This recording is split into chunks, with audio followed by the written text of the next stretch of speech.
नमस्कार, मेरा नाम है प्रमोद और आप देख रहे हैं द लल्लन टॉप का बजट स्पेशल। इनकम टैक्स में रियायत की उम्मीदों को झटका लगा है। न तो बेसिक एग्जेम्पशन की लिमिट बढ़ी है और ना ही स्टैंडर्ड डिडक्शन या कोई और छूट मिल पाई है। लेकिन जो कुछ मिला है उसे विस्तार से समझने के लिए आज हमारे साथ हैं दो टैक्स एक्सपर्ट, सीए सुधीर हालाखंडी और CA Rakesh Gupta. Brought to you by 5paisa.com. Investing made easy and rewarding. Download the app now. Sudhir ji, सबसे पहले आपसे शुरू करेंगे। जो नहीं मिला उस पे बाद में आएंगे। पहले ये बताएं कि बजट में खास क्या रहा इनकम टैक्स के लिहाज से। जो बजट पेश किया गया आज हमारी माननीय वित्त मंत्री श्रीमती निर्मला सीतारमण जी के द्वारा, बहुत सी उम्मीदें थी इसको लेकर, खासतौर से मध्यम वर्ग जो पिछले 2 साल से कोविड की समस्याओं से जूझ रहा है, सैलरीड पर्सन्स जिनको शायद पिछले 2 साल से जो इंक्रीमेंट मिलने थे वो नहीं मिले। बाद में देखेंगे जैसा कि आपने कहा कि क्या नहीं मिला। तो अब देखते हैं कि सबसे पहले इस बजट में क्या हुआ है।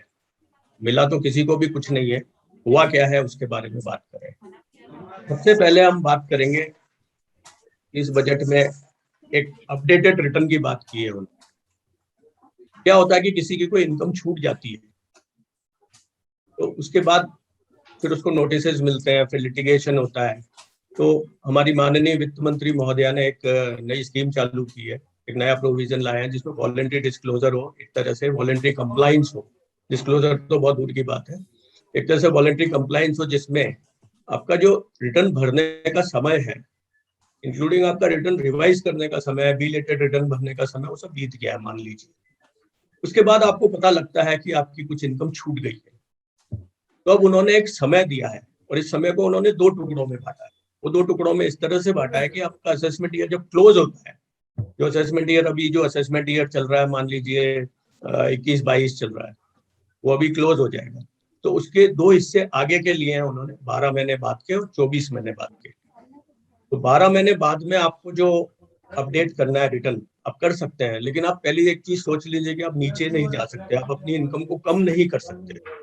आप बढ़ा सकते हैं तो आपको एक एडिशनल टैक्स देना पड़ेगा, और वो एडिशनल टैक्स अगर आप 12 महीने में दे देते हैं तो आपका कुल टैक्स जो हुआ और उसका जो इंटरेस्ट हुआ जो आपने पे नहीं किया है, उसके एडिशनल टैक्स का आपको 25% भरना पड़ेगा। और अगर आप इसको 24 महीने तक खींचते हैं तो 50%। अब इसके कुछ एक्सेप्शंस भी हैं, जैसे आपको नोटिस नहीं मिलना चाहिए, सर्वे या सर्च नहीं होना चाहिए आपके यहाँ, आपके असेसिंग अथॉरिटी को या इनकम टैक्स अथॉरिटीज को आपकी मनी लॉन्ड्रिंग में इन्वॉल्वमेंट की कोई सूचना नहीं होनी चाहिए। इस तरह से ये टोटली वॉलंटरी डिस्क्लोजर के लिए, वॉलंटरी कंप्लायंस के लिए है। कुछ इन्फॉर्मेशन आती है इनकम टैक्स की साइट पे भी, उन्होंने बताया कि हमारे पास कुछ डिजिटल इन्फॉर्मेशन है जिसको वो शेयर भी करते हैं या आप खुद कहीं से मालूम कर सकते हैं। तो आपके लिए एक अच्छा प्रोविजन है। जिन लोगों को इसको फायदा उठाना है वो लोग, इसमें भी 2 हिस्से हैं, एक वो लोग हैं जिन्होंने रिटर्न ही नहीं भरा और एक वो है जिन्होंने रिटर्न भर दिया है। और एडिशनल टैक्स मैंने आपको बताया कि उन्होंने 2 हिस्से किए हैं, 12 महीने में आप भर देते हैं। जितनी जल्दी आप कंप्लायंस करेंगे आपको टैक्स की जो एडिशनल टैक्स का बर्डन है जी कम रहेगा। ठीक है सुधीर जी, हम इस पे और बात करेंगे क्योंकि यही एक ऐसा प्रोविजन है जिसको लेकर के थोड़ी सी चर्चा है। और राकेश जी के पास भी हम इसी सवाल के साथ जाएंगे कि जो अपडेटेड रिटर्न है या जो जिस भी तरह के रिफॉर्म की बात की जा रही है, क्या नया देख रहे हैं सर इसमें? देखिए प्रमोद जी, जैसे सुधीर जी ने अभी बताया, अपडेटेड रिटर्न जो आ रही है ये वाकई एक बहुत ही अच्छा कदम है, बहुत बढ़िया है। और जब ये बजट चल रहा था, जब फाइनेंस मिनिस्टर ने अपडेटेड रिटर्न बोला तो हमें ऐसा लगा कि जैसा कि आदत है सरकार की, रिवाइज रिटर्न ही होगी, इसका नाम इन्होंने अपडेटेड रिटर्न रख दिया है।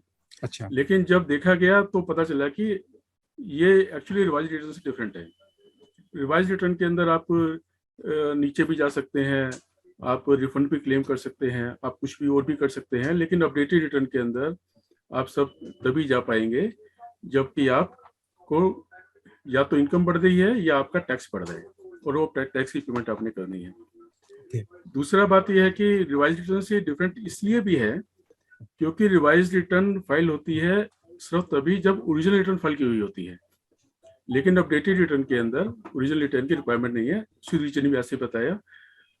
इसके बावजूद भी ये एक बहुत अच्छा कदम है। बेशक वो टैक्सेस ऑन हायर साइड है, लेकिन इसके बारे में मानता हूँ कि ये उन्होंने इस बजट के अंदर जो पॉजिटिव चीज है, सबसे पॉजिटिव चीज ये अपडेटेड रिटर्न ही है। अच्छा, चलिए, इससे मुझे लगता है कि थोड़ा सा ईज ऑफ फाइलिंग जैसी राहत मिलेगी फाइलर्स को। एक चर्चा है सुधीर जी, कोऑपरेटिव सोसाइटीज को टैक्स डिडक्शन की। जी हाँ, क्या है ये और इसमें किस तरह की राहत दी गई है? एक चीज मैं पहले वो अपडेटेड रिटर्न्स के बारे में 1 मिनट जी, क्लियर कर दूं जी, कि वो जो बताएं। एडिशनल टैक्स है वो इनकम पर नहीं है, वो इंटरेस्ट और टैक्स जो आपने पे किया है एडिशनल उसी पर है।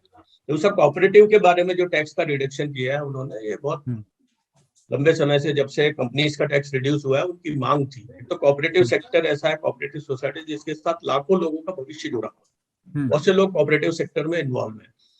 तो इसमें होता ये था कि इनका जो ऑल्टरनेट टैक्स था, मिनिमम टैक्स जो था वो 18.5% से पे करना पड़ता था, जबकि कंपनियों को 15% से पे करना पड़ता।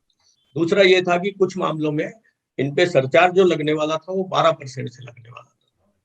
उसकी जगह अब उन्होंने रिड्यूस करके इसको कंपनी के इक्विवेलेंट कर दिया, दोनों में 15% तो टैक्स कर दिया है, ऑल्टरनेट मिनिमम टैक्स जो है, और दूसरा 12% की जगह सरचार्ज को घटाकर 7% कर दिया।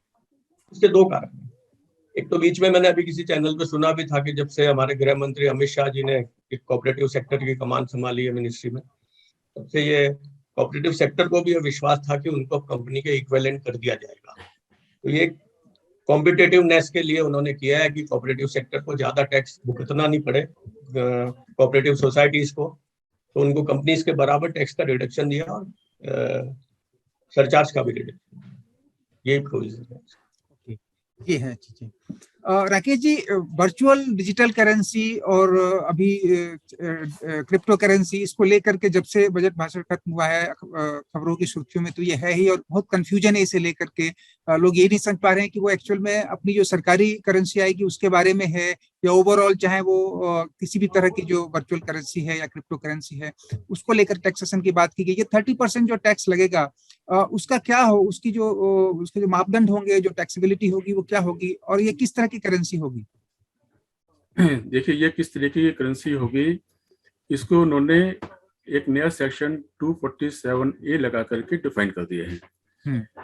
इस पूरी डेफिनेशन में क्रिप्टो वर्ड इन्होंने यूज नहीं किया, लेकिन सारे इंडिकेशंस, सारे वर्ड, सारे डेफिनेशंस वो जाते हैं कि ये सब क्रिप्टो करेंसी ही है, ये वही करेंसी है। और दूसरी करेंसी को बीच में इंक्लूड ना कर लें तो स्पेशली इनको बोल करके एक्ट में 247A में बताया गया है कि फॉरेन करेंसी और इंडियन करेंसी इस चीज के अंदर इन्वॉल्व नहीं होंगी। यानी कि वर्चुअल डिजिटल एसेट्स के अंदर फॉरेन करेंसी और इंडियन करेंसी इन्वॉल्व नहीं होंगी। बाकी सारी डिजिटल करेंसी टाइप जो एसेट्स हैं, इंडिकेशन क्रिप्टो करेंसी का ही है, जो उन्होंने वर्ड्स यूज किए हुए हैं। अब बात आती है टैक्सेशन की। इसके ऊपर जो भी प्रॉफिट होगा सेलर को, उसके ऊपर उसको 30% टैक्स देना है। थ्रेशोल्ड कोई भी नहीं है। इसके ऊपर जो 2.5 लाख रुपए का थ्रेशोल्ड मिलती है वो थ्रेशोल्ड नहीं मिलेगी।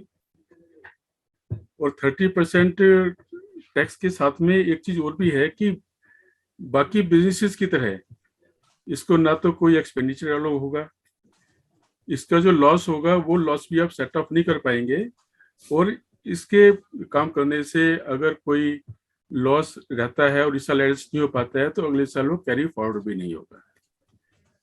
ये इसके अंदर एक खास बोले कि एक ऐसी स्पेशल सेट बना दिया है जो कि हाईएस्ट ब्रैकेट के ऊपर टैक्स लगेगा और इसके ऊपर कुछ बेनिफिट्स वगैरह नहीं होंगे।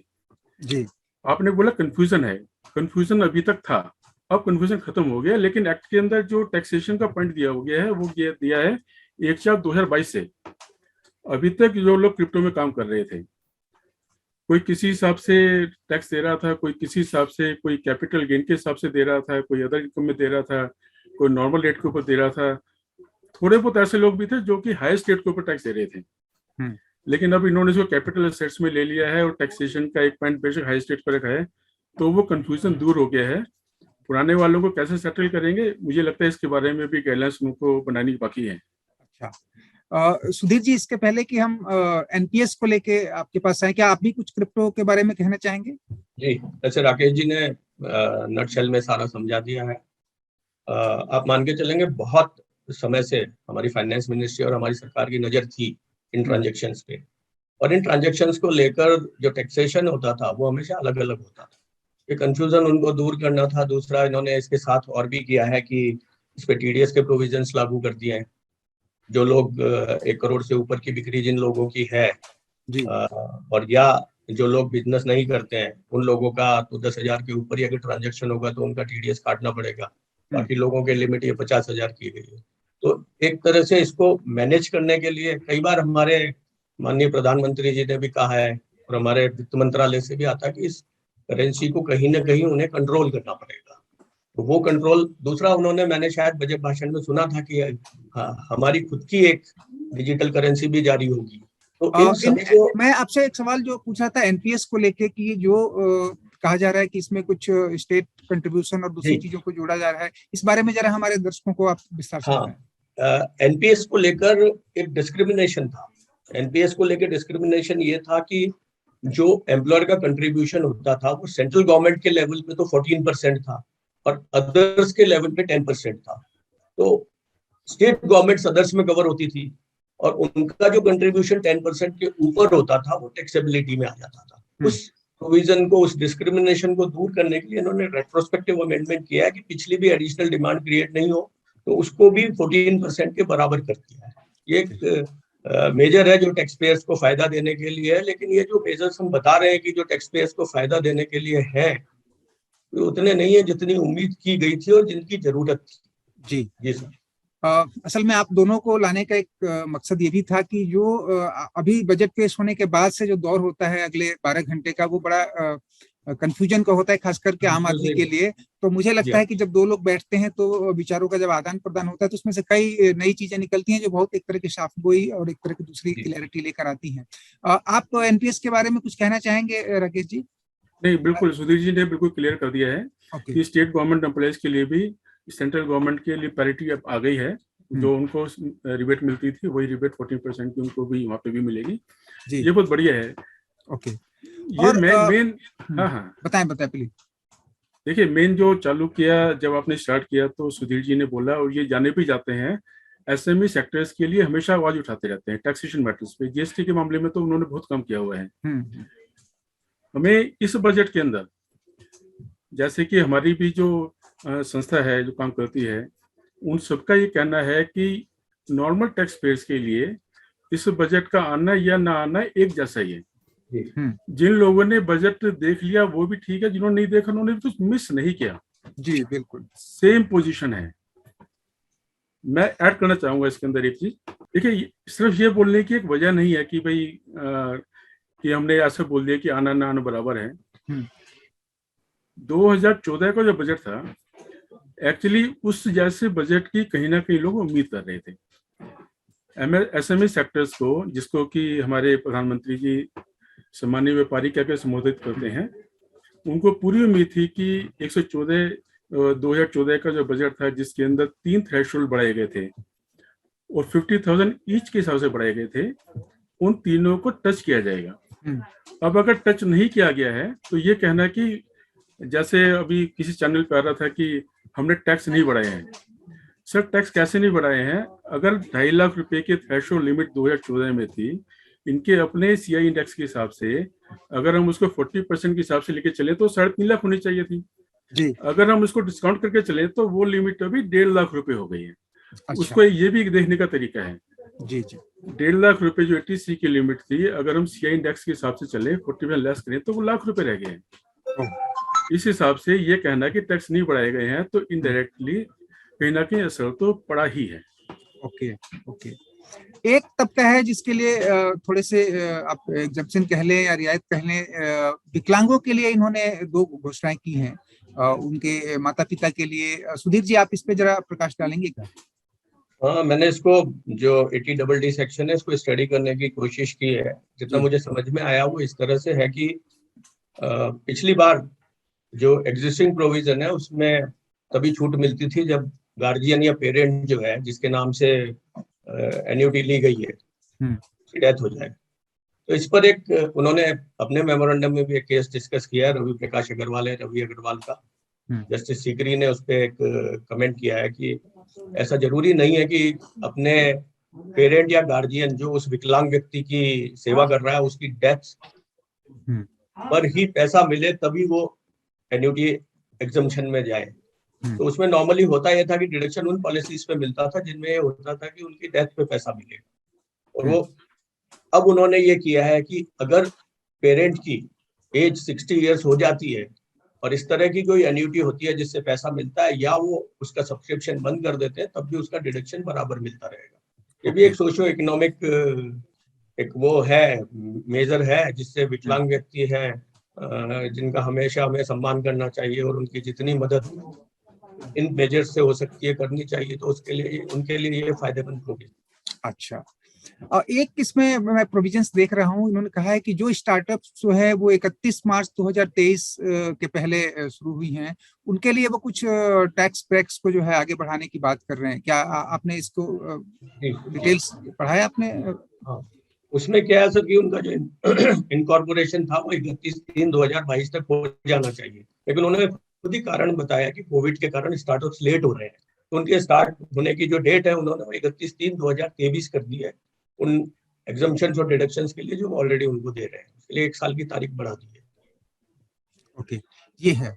राकेश जी दिल्ली से हैं, और राकेश जी दिल्ली में एमएसएमई को लेकर के और तमाम जो इवन सरकारी गैर सरकारी जो टैक्स कॉम्प्लिकेशन है उसको लेकर के मुहिम में शामिल रहे हैं, और मुझे लगता है कि इनका रवैया काफी सपोर्टिव भी रहा है। तो ये ज्यादा इनके पास जानकारियां कई बार हो जाती हैं जो एमएसएमई को लेकर के तमाम। आपको इस बजट में राकेश जी, आम आदमी के लिए तो खैर अब क्या है, साफ है ही है, लेकिन आपको ऐसा कुछ दिख रहा है जो थोड़ा सा उल्लेखनीय हो, चाहे वो एमएसएमई के लिए हो या कॉमन मैन के लिए हो? बिल्कुल देखिए, जिस संस्था से हम बेसिकली बिलोंग करते हैं, सुधीर जी और मैं, हम दोनों आईसीआई से बिलोंग करते हैं। आईसीआई हमेशा बजट के टाइम पे एक डिटेल प्रेजेंटेशन गवर्नमेंट को देता है। उसके अंदर भी एमएसएमईज के लिए बहुत ज़्यादा उनको कंसर्न था, उन्होंने कुछ पॉइंट्स उसके अंदर रखे थे। उसके अंदर एक पॉइंट था 4480 का। अभी 2 साल से क्या हो रहा है कि 4480 और एबी को मिलाकर के कुछ ऐसे चेंजेस हो गए हैं। 4480 के बारे में मैं आम दर्शकों के लिए बता दूं कि ये एक ऐसा सेक्शन है जिसे कि सामान्य व्यापारी, 2 करोड़ रुपए तक के व्यापारी जो है अधिकतर यूज करते हैं और मैक्सिमम बेनिफिट उठाते हैं, और ये बेनिफिशियल प्रोविजन है। लेकिन इसके अंदर उन्होंने ऐसी कुछ रिस्ट्रिक्शन डाल दी हैं जिससे 1 करोड़ तक के व्यापारी को या किसी वजह से 4480 में किसी और इनकम के आ जाने की वजह से या कुछ और कंडीशंस है कि अगर वो बाहर चला जाता है, एसएससी बाहर चला जाता है, तो 5 साल तक उसके गेट बंद कर देते हैं वो, जबकि पहले नहीं था ये। इसको हटाने के लिए सरकार को कुछ करना चाहिए था। 4484 के अंदर जो उन्होंने चेंजेस किए थे वो उनको हटाने चाहिए थे, वो उसको नहीं हटा पाए हैं।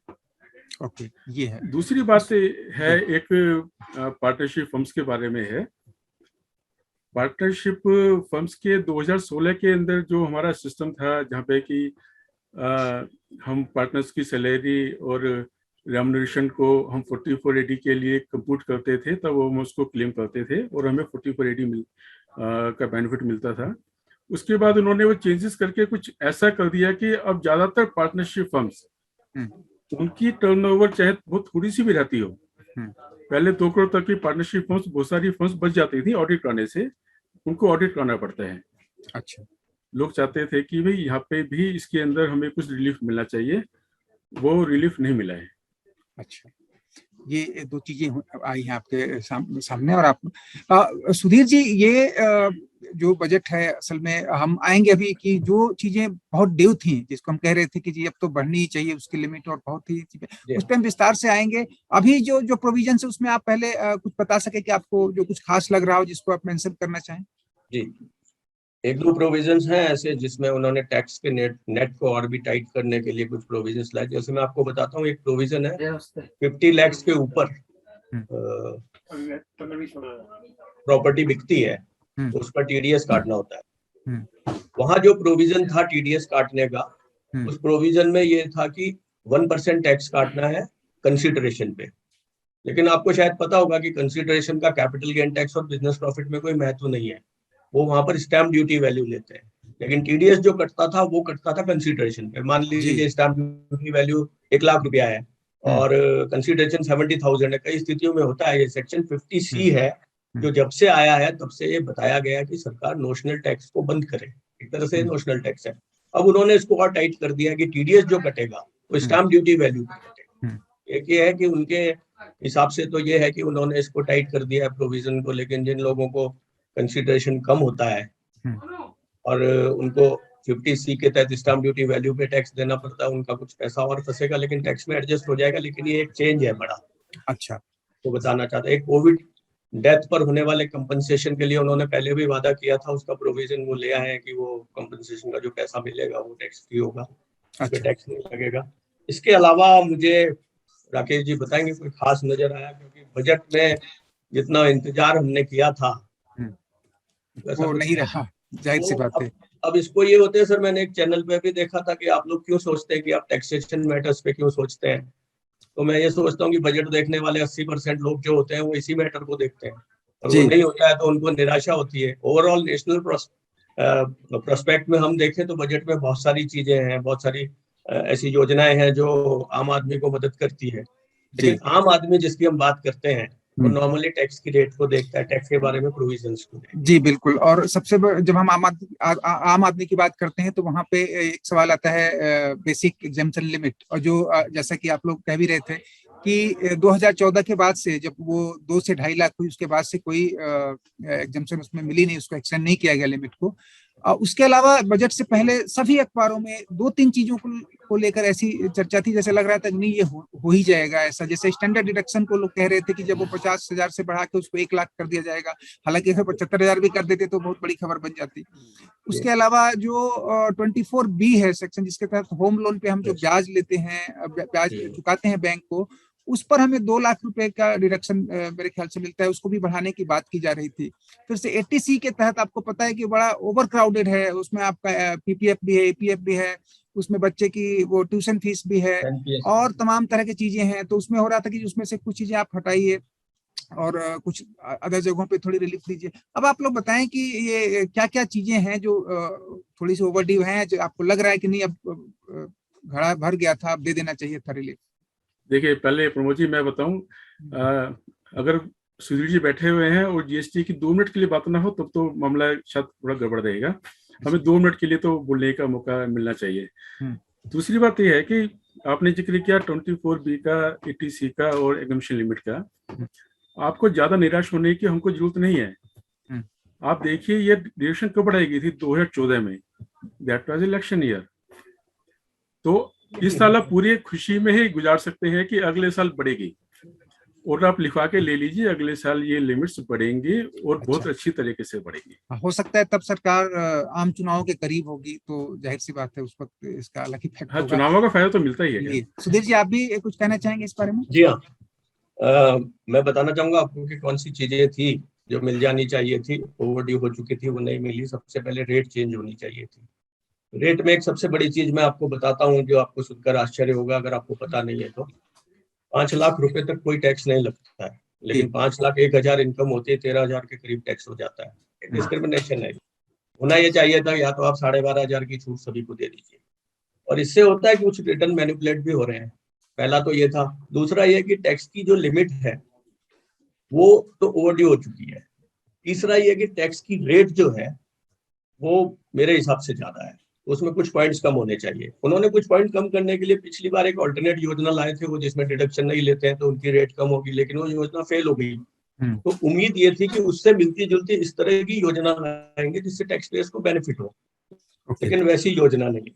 एक मैं आपको बताता हूँ जिसपे आपने भी प्रोग्राम किया था कि एफडीआर को 80C में लिया, लेकिन लॉक इन पीरियड 5 साल है, उसको 3 साल कर देना चाहिए था। लेकिन मैं इससे जुड़ी हुई एक दूसरी बात बताता हूँ जिसका टैक्सेशन से कोई लेना देना नहीं है। बैंकों में जो एफडीआर हो रहे, सबसे आसान चीज होती है आम आदमी के लिए बैंक में जाके पैसा जमा कराना। बाकी की सारी योजनाओं के लिए उसको किसी न किसी की मदद लेनी पड़ती है। जी।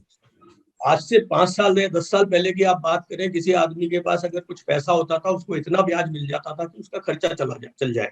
तो रिटायर्ड आदमी भी हो सकता था जिसको पेंशन नहीं मिलती है। उसके केस में ये हुआ कि उसका ब्याज अब आधा हो गया है, 5% की रेट हो गई, पहले 8 थी 9 थी। तो सरकार को एक ऐसी योजना लानी चाहिए कि जिसमें इन पर्टिकुलर लोगों को कुछ सब्सिडी मिल सके। अब लोग इसका दूसरा जवाब जो बताते हैं वो बताते हैं कि इन लोगों को दिया जाएगा तो इंडस्ट्री को महंगा लोन दिया जाएगा। तो आप किसी रिटायर्ड आदमी या आम आदमी के पैसे से इंडस्ट्री क्यों चलाना चाहते हैं? कोई ऑल्टरनेट लगाइए, सरकार इनको कोई सब्सिडी दी, एटलीस्ट इनकी रेट 5% से 7% तो कम से कम हो।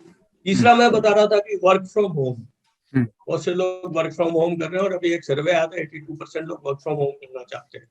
तो उनकी समस्या ये है कि 2 साल से मोस्ट ऑफ द एम्प्लॉइज जो वर्क फ्रॉम होम कर रहे हैं या कंपनियों में है, कोविड के कारण उनको इंक्रीमेंट नहीं मिले, तो उनकी जो टेक होम सैलरी होती है वो कम होती जा रही है। तो टैक्स में अगर उनको कोई रिलीफ मिलता या इस तरह का कोई डिडक्शन मिलता तो उनको फायदा हो सकता था। ये कुछ चीजें, 83 की लिमिट की अगर हम बात करें तो 10 साल पहले 1.5 लाख रुपया तय की गई थी, अभी भी वही चल रही है, वही चल रही है, ठीक है। सिक्योरिटी बहुत कम है, तो लोगों को प्रोत्साहित करना चाहिए कि इस 1.5 लाख की जगह वो 2.5 लाख बैंक में जमा, 2.5 लाख निवेश करें ताकि बाद में उनको काम आए। ठीक है। एक और चीज मैं लास्ट बताऊंगा, आपका टाइम ज्यादा ले लिया मैंने, मैं डेप्रिसिएशन की बात करूंगा। डेप्रिसिएशन की रेट्स बहुत पहले तय की गई थी, लेकिन टेक्नोलॉजी इतनी फास्ट चेंज हो रही है कि बहुत सी चीजें बहुत जल्दी ऑब्सोलीट हो जाती है, तो आपको उनके डेप्रिसिएशन की रेट्स चेंज कर देनी चाहिए। बस इतना ही था। ये राकेश जी, अभी आपने जीएसटी का जिक्र छेड़ा था, आज वित्त मंत्री ने भी कहा कि उन्होंने ये तो नहीं कहा कि बम्पर कलेक्शन हुआ है, लेकिन उनका इशारा यही था कि जीएसटी से सरकार खुश है, जो कलेक्शन हो रहा है 1,30,000 करोड़ का, और ये लगातार पिछले कई महीनों से हो रहा है। अब ये भी एक आपके सामने एक्सपेक्टेशन आ सकता है कि भाई जब इतना कलेक्शन हो रहा है तो आप चाहे कंप्लायंस में या दूसरी चीजों में और रियायतें दे सकती हैं। और जीएसटी के रेट तो खैर अब काउंसिल की मीटिंग होने वाली है इसी महीने के अंत में या मार्च के शुरू में, तो वहां पे भी बहुत चीजें ड्यू हैं कि वो रेट सेटिंग कमेटी है वो फैसला करेगी कि कुछ या तो जो स्लैब हैं 4 उनको सबमर्ज करके 3 बनाएंगे, या फिर कुछ चीजों पे वो टैक्स कट देंगे। तो अभी क्या देख रहे हैं आप, ये जो पहली बार अनाउंसमेंट इस तरह हुआ है कि जी हमारा जीएसटी से कलेक्शन बहुत अच्छा हो रहा है? हाँ जी, और मुझे देखिए बस एक छोटा सा रिमार्क्स देख करके, जैसे सुधीर जी ने बोला 5 लाख एक इनकम होते ही 2.5 लाख से टैक्स देना पड़ता है। उस 1,000 रुपए जो एडिशनल इनकम हुई है उसके ऊपर उसको 13,500, 14,000, 15,000 रुपए टैक्स बढ़ जाता है उस 1,000 रुपए की इनकम के ऊपर। अच्छा, कुछ साल पहले तक, या 18-20 साल पहले तक, अगर कोई इस साल की कभी रिबेट आती थी तो वहां पे मार्जिनल टैक्स रिलीफ करके एक सिस्टम आता था। अगर असेसिक इनकम 1,000 रुपए बढ़ी है, उसकी वजह से टैक्स बैठ रहा है, तो 1,000 रुपए से ज्यादा टैक्स ना लगे। ये मार्जिनल टैक्स रिलीफ के लिए इनको कुछ करना चाहिए। और मुझे ये नहीं सरकारी करे, वहां पे जो अपोजिशन पार्टीज बैठी हुई हैं उनका भी रोल उतना ही है।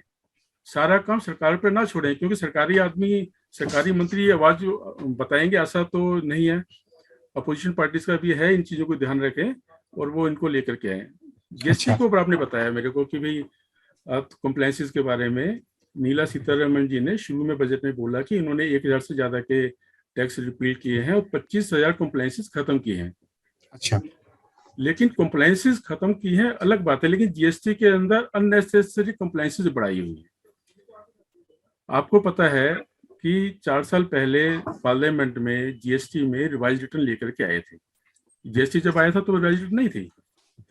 4 साल हो गए इस बात को, नोटिफाई भी हो गया, सब कुछ हो गया, लेकिन आज तक सिर्फ लॉन्च नहीं हुआ, पोर्टल पे लॉन्च नहीं हुआ। रिवाइज रिटर्न का लॉन्च ना होना कितनी कंप्लायंसेस को बढ़ाता है, कंफ्यूजन को बढ़ाता है, कितने नोटिस को बढ़ाता है, इसका अंदाजा सरकार को भी नहीं है। एक तो ये है कि रिवाइज रिटर्न की बात है। एक दूसरी बात यह है कि जो जीएसटी की कंसेप्ट है वो चलती है इनपुट आउटपुट पर। इससे पहले जैसे वैट था, राजस्थान में भी था, दिल्ली में था, गुजरात, बाकी स्टेट्स में था, तो जीएसटी की तरह ही वैट भी इनपुट आउटपुट में चलता था। सिंगल रिटर्न हुआ करती थी, असेसी से टैक्स पेयर से दोनों रिटर्न लेते थे, इनपुट की भी और आउटपुट की भी। अब सरकार को पता नहीं क्या समझ में आया है कि वो कहते हैं जी आउटपुट की रिटर्न तो आप देंगे, इनपुट की रिटर्न आपके दूसरे सप्लायर्स देंगे, जो कि 1 भी हो सकता है, 1,000 भी हो सकते हैं, 1,00,000 भी हो सकते हैं, और उनकी रिटर्न देने की जिम्मेवारी आपकी होगी। वो रिटर्न ठीक देते हैं, वो रिटर्न टाइम पे देते हैं, वो किसी गलत काम में शामिल नहीं है, ये सारी जिम्मेवारी उन्होंने डाल दी बायर के ऊपर, बाइंग पार्टी के भी। टेम्पटर एक टर्म है, फ्रेंच वर्ड है, जिसके अंदर जिसका मतलब ये होता है कि सारी चीजों की जिम्मेवारी बायर की।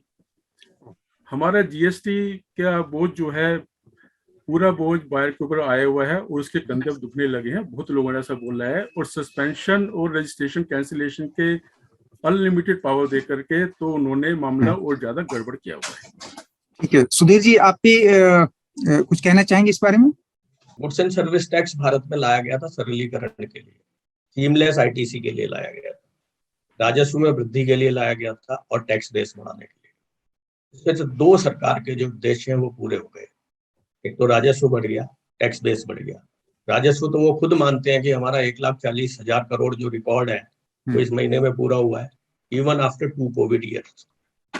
मेरा ये कहना है कि जब आपका डायरेक्ट इंडायरेक्ट टैक्स बढ़ रहा है तो आप डायरेक्ट टैक्स का बोझ थोड़ा कम कर दीजिए। ये शुरुआत का कंसेप्ट था, क्योंकि इंडायरेक्ट टैक्स बहुत बड़े लेवल पे जाके लगता है, पूरे देश पे लगता है। पहली बात तो ये।